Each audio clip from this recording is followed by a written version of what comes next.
cricket. Sheffield Shield and Marsh Cup. Yeah. Oh, New Zealand, they've got Bangladesh. 3 ODIs, 3 T20 starting March 20. So that'll be good for them to get in a little bit of a hit before. They must have a few guys going over to the IPL. Jamison, Williamson, Guptill, I'd imagine. Yeah, all those bowlers. I get the scheduling. We did get asked by South Africa, so that it's not not 100% in the wrong here. We got done over, so that's the reason we've got a bigger gap. But here it is. Here's what we are. But yeah, should be interesting to see. So there was 3 results, 4 games since our last podcast in the Marsh Cup. New South Wales and WA, their match was abandoned, not a ball bowled, shit weather in Sydney over the weekend. There was 3 results, however. Match 5, Tasmania defeats Victoria by 6 wickets. Footbrush, he's in a bit of good form. He had 95. And Tom Andrews, he's a red nut left arm ortho from Tassie. He had 3 for 45 from his 10. Jordan Silk and Mac Wright steering the Tigers to victory there.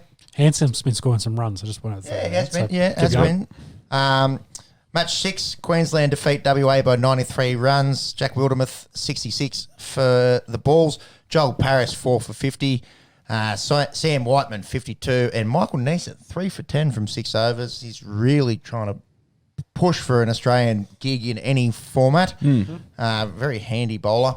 And then match 7, Tasmania absolutely pantsed South Australia, winning by 9 wickets. They skittled them for 104, and the red nut left arm ortho, Tom Andrews, he had 3 for 29. Tim Payne, Caleb Jewell steered the Tassie Tigers to a double bonus point win from 17 overs. It's a bit of a paddling.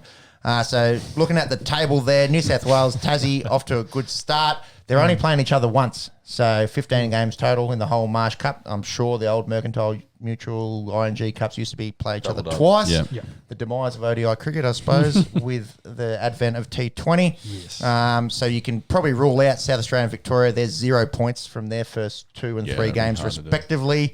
So it's a 4-horse race there in the Marsh Cup. Final 11th of April. We've got cricket, a month through, right through to the start of autumn down under here, and the IPL will just take off straight after that. Yep. The Shield, there was 2 games. New South Wales defeated South Australia by 6 wickets. Alex Carey getting in the runs, 125. Nathan Lyon had 5 for 150 odd in this.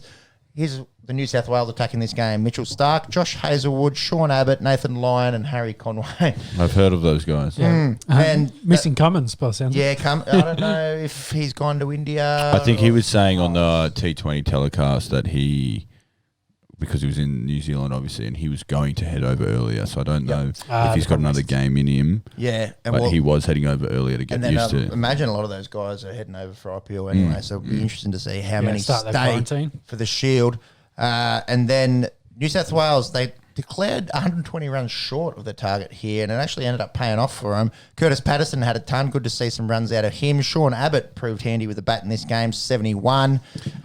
Back to that point, I think in the Shield, they've definitely been trying to get results in games. Yeah, so that's why they've been declaring. Last week with Sean Marsh and his captaincy declaring 100 runs short, and they got a win. And a very... Hey, it makes Shield cricket interesting. Very. That was the draw. That was the one. Sorry, apologies. That was the one that last fell ball, 1 wicket. Yes. South Australia fell one wicket short there, but it's almost like it's time based more than run based. Like if you want to get a result, it's awesome. Like it's brilliant. Yeah, exactly right. It means you give a shit and you're pushing. Exactly. Well, and the next game, the next game was the polar opposite. So we'll get to that in just a second.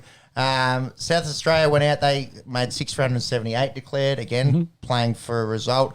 And then the depth of New South Wales got him home. Dave Warner, 69. Sean Abbott, 83. He had 154 runs in this game from his 2 innings. And Moses Enrique is 78, not out.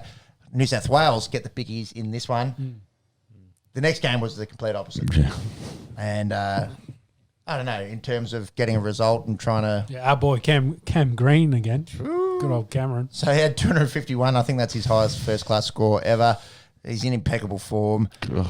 So since coming back to WA post the test matches, which finished about mid-January, he's got 454 runs in the Shield at 151.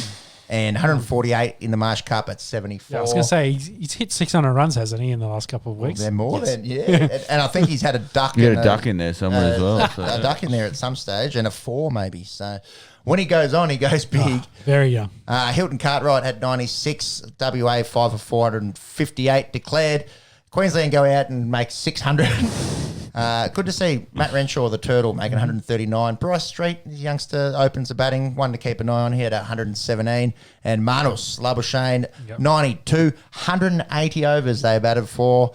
Bit of a road at the Gabba, and I think they were just trying to get some... Rashid Khan would have been in a bit of trouble if he was bowling at the Gabba. He would have, big time. His arm would have fallen off, I reckon. Big time. WA 4 for 178. Nowhere near a result. Is that because they're getting ready for the AFL, you think? Maybe? How do you mean? The Gabba.